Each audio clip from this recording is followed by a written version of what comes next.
Joined live in the foyer of the House of Commons by Gregor Robertson, the Minister of Housing. Minister, it's a pleasure to see you. Great to be with you. Thank you very much for making the time. You're the Prime Minister's, I should say, predecessor, Justin Trudeau, once infamously, I guess, said housing isn't primarily the federal government's responsibility. Do you think it is? I think it's a key responsibility of the federal government. It hasn't been for about 30 years, since the mid-90s, and that's what's got us into the housing crisis that we have today. It's decades of not building enough non-market housing, which when you look at countries in Europe or Asia, there is consistently double, triple the amount of investment and non-market housing that's built in those countries. Canada, we're below 4% right now, which and you see the litmus test is people are homeless across the country right now. Young people can't afford to get into the housing market. So we have to catch up from 30 years of neglect, basically. The federal government has a role, provincial government, and city governments, Indigenous governments, we all have a role to play, and we have to work together on it. Is it your viewpoint, though, that addressing a lack of affordable or off-market housing is going to solve the bigger housing affordability issue? Like, is that what you're trying to say? It's a key piece of the government responsibility. So the market is the market, and it will build housing at whatever people will pay for it. Governments are responsible for making sure that Canadians on lower incomes, Canadians who are struggling to make ends meet, can access a home. And when you add up that whole continuum of people, it's almost half of Canadians that are on lower incomes and struggling to make it. And that's where all the governments need to work together to collaborate and work with the private sector to deliver the housing that we need in the country. We ought to work with the private sector too. They're the most efficient builders typically on the market side.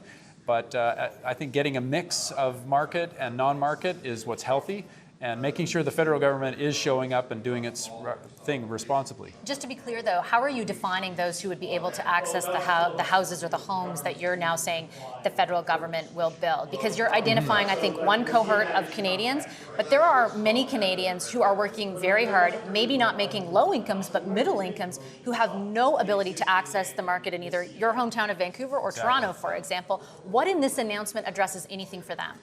Well, this announcement is about making sure we're building housing across the affordable spectrum. So from people who are homeless, being able to get out of shelters, off the street, into transitional housing that has the health supports that can help them get stable.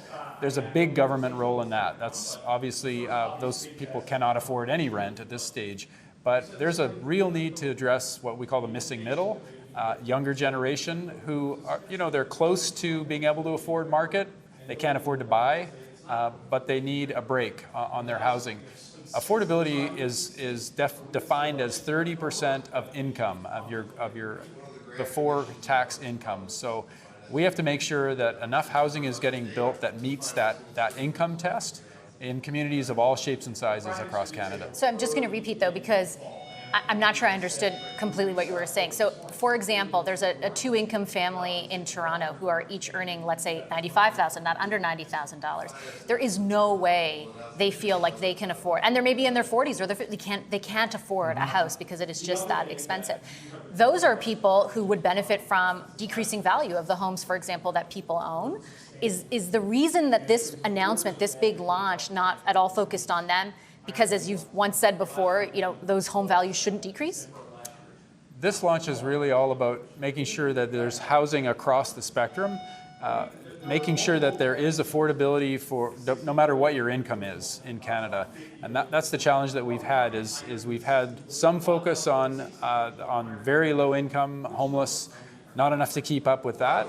Not enough focus on that middle market. That's been a big challenge, and making sure that we can have many projects with a mix of housing. You can have some market units, and you can have some that are below market, and they support each other in larger units. So we can see investment from the federal government, working with provinces, cities, working with the private sector, and making sure that we're getting large-scale projects. We can use federal land. In this case, we have lots of federal land that we can leverage to build these projects as well, and making sure that there is a whole new supply of housing with a mix of affordability. So is the thesis that you're going to increase housing units by 4,000, and therefore you're just increasing supply, and that will overall impact affordability? Like, is that, because Exactly. is that true across the country? Like, I would contend again in Vancouver, I'm not sure 4,000 units across the country will even make a dent in their ability to afford a home. Yeah, 4,000 units is just the very beginning on 6 pieces of federal land. As an example of what kind of projects we're going to start supporting.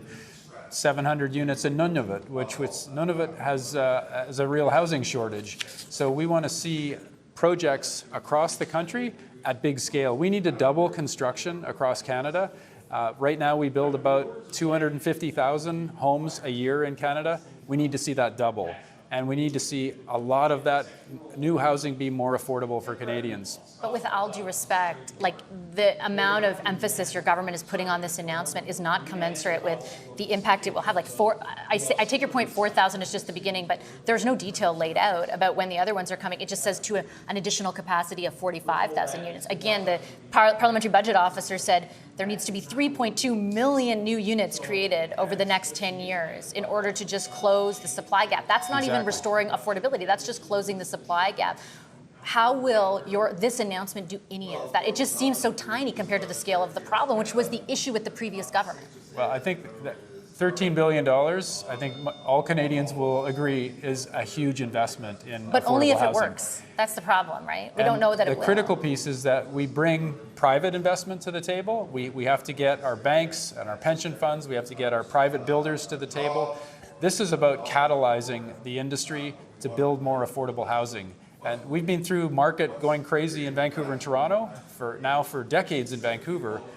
We need to make sure that we're focused on more affordable housing rather than letting just the market try and solve it. The market has not solved our shortage of affordable housing.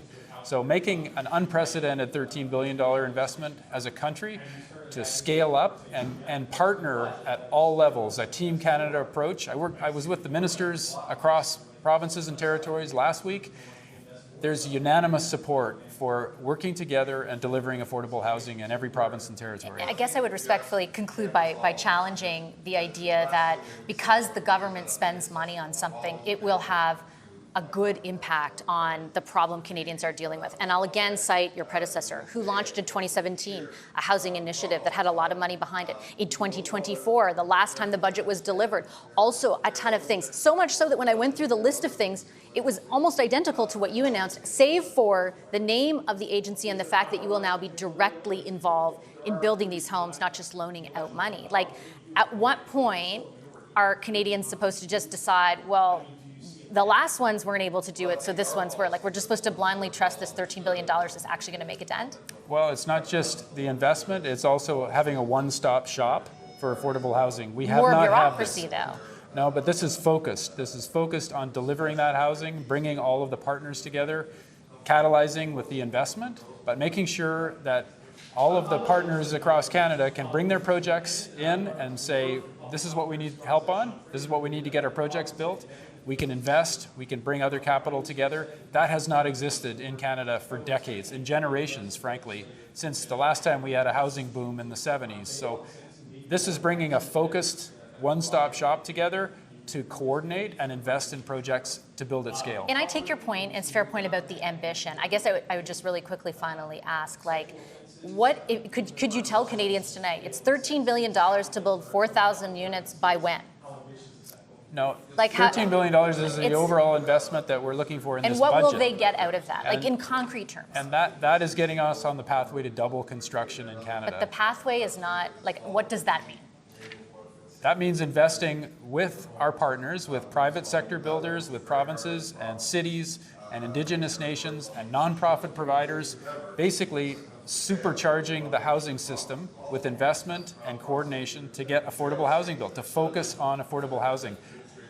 We're seeing unprecedented support for this launch in this last 24 hours that frankly tells me we're doing something right here. We have everyone on the same page as Team Canada, and we're going to deliver. Okay, I got to leave it on that note. I'm out of time. Minister, a pleasure. Thanks for your time. Great I appreciate to be with it. you. Gregor Robertson is the Minister for Housing.